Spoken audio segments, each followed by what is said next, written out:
Galaxy நேயர்கள் அனைவருக்கும் Abu Dhabi பாஸ்கரின் அன்பான வணக்கங்கள்.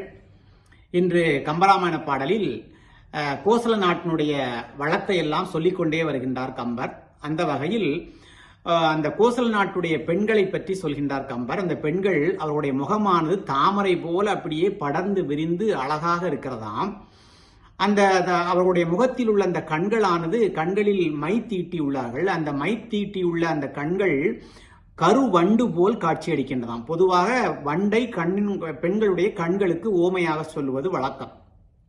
இப்பொழுது அந்த கண்ணே ஏற்கனவே வண்டு போல இருக்கின்றது. அதில் அவர்கள் மை தீட்டியுள்ளது இன்னும் அவை மிகவும் அருமையாக காட்சி அளிக்கின்றதாம். இதை பார்த்து ஆண் வண்டுகள் எல்லாம் என்ன நினைக்கின்றதாம், அந்த பெண்களுடைய கண்களை பார்த்து ஒரு பெண் வண்டு தான் அங்கே நிற்கின்றது என்று கருதி கொண்டு, தன்னுடைய துணைதான் அங்கே நிற்கின்றது என்று கருதி கொண்டு அவைகள் எல்லாம் அங்கே இலவு காத்த கிளி போல காத்து நிற்கின்றதாம். காத்து நின்று கடைசியில் ஏமாந்து போகின்றதாம்.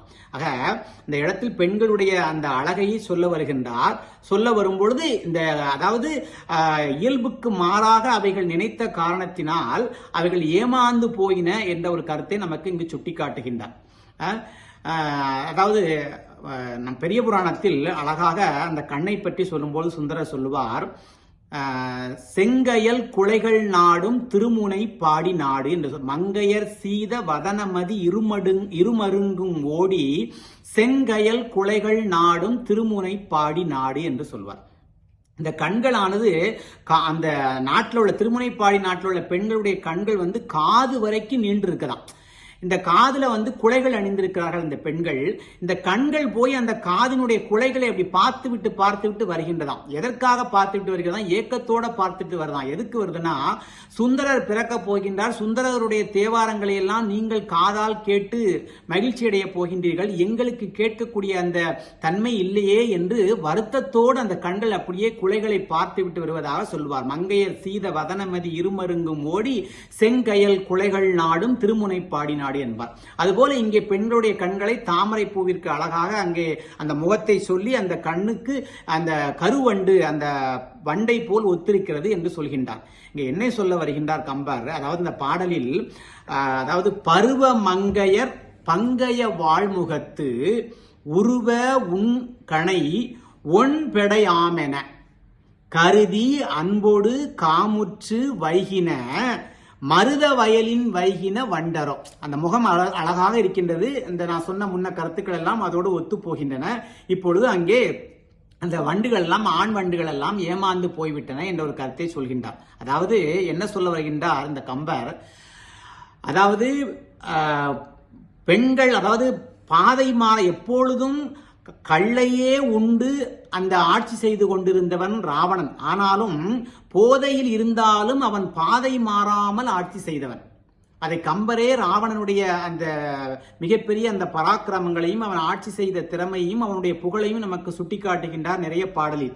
அப்படி அரக்கர்கள் என்பவர்கள் கள் குடித்து வாழ்பவர்கள், அவர்கள் அதை தொழிலாக செய்பவர்கள். அப்படி இருந்தும் கூட ராவணன் பாதை மாறாமல் ஆட்சி செய்தான். ஆனால் என்று அவன் அந்த பெண் என்ற அந்த காமத்தில் வீழ்ந்தானோ அப்போவே அவன் அந்த போதையில் அவன் பாதை மாறிய காரணத்தினால் அவனுக்கு மிகப்பெரிய ஒரு பழி சேர்ந்தது. அதனால் அவன் உயிரையும் விட்டான் என்ற ஒரு கருத்தை நமக்கு மறைமுகமாக இங்கே கம்பர் சுட்டிக்காட்டுகின்றான்.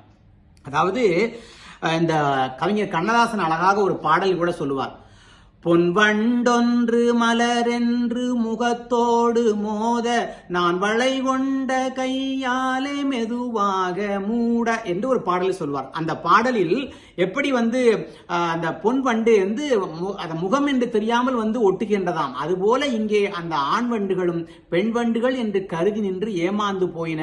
என்ன காரணம்? அவைகள் அந்த பெண்கள் பால் பட்ட வயத்தின் காரணமாக, அந்த காதலின் காரணமாக, அந்த காம நோக்கின் காரணமாக அவைகள் ஏமாந்து போயின என்ற கருத்தை நமக்கு இங்கே சுட்டிக்காட்டுகின்றார். அதாவது ஒருவன் ஒருத்தியோடு வாழ்வது, அவரவர்கள் அவருடைய மனைவியோடு வாழ்வது அது வேற. அது அல்லாமல் யாரை பார்த்தாலும் அவர்களோடு அந்த பெண்மனை நோக்கக்கூடிய தன்மை வருமானார் அவர்கள் அழிந்து படுவார்கள் என்ற ஒரு மிகப்பெரிய கருத்தை நமக்கு இந்த பாடலின் மூலமாக விளக்குகின்றார்.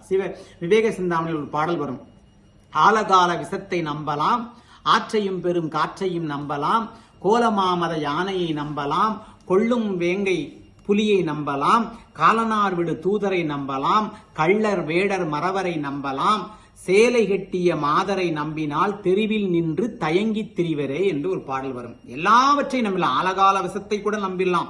ஆற்றில் வரக்கூடிய அந்த காட்டாற்று வெள்ளம் புயலை நம்பிவிடலாம். மனிதனை கண்டவுடன் கொல்லக்கூடிய அந்த வேங்கை அந்த புலியை நம்பிவிடலாம். கொள்ளையடிக்கக்கூடிய கொள்ளையர்களை நம்பிவிடலாம். எல்லாரையும் நம்பிவிடலாம். ஆனால் இந்த இந்த அதாவது சேலை கட்டிய மாதரை நம்பினால் என்றால் அந்த பரத்தேர்களை பற்றி, அந்த விலை மாதர்களை பற்றி அங்கே விவேக சிந்தாமணியில் அழகாக சொல்லப்படுகின்றார். அவர்களை நம்பியவருடைய வாழ்க்கை தெருவில் வந்து நிற்கும் என்று சொல்கின்றார். அதுபோல இங்கே அந்த ராவணன் நினைத்த காரணத்தினால்தான் அவனுடைய வாழ்க்கை அங்கே பாழ்பட்டது, அவன் அழிந்து போனான் என்ற கருத்தை நமக்கு இந்த பாடலின் மூலமாக அந்த வண்டுகள், ஆண் வண்டுகள் ஏமாந்து போயின என்ற ஒரு மிகப்பெரிய கருத்தை நமக்கு இங்கே கம்பர் சுட்டிக்காட்டுகின்றார். இன்னும் ஒரு பாடலில் பிறகு சந்திக்கலாம். நன்றி, வணக்கம்.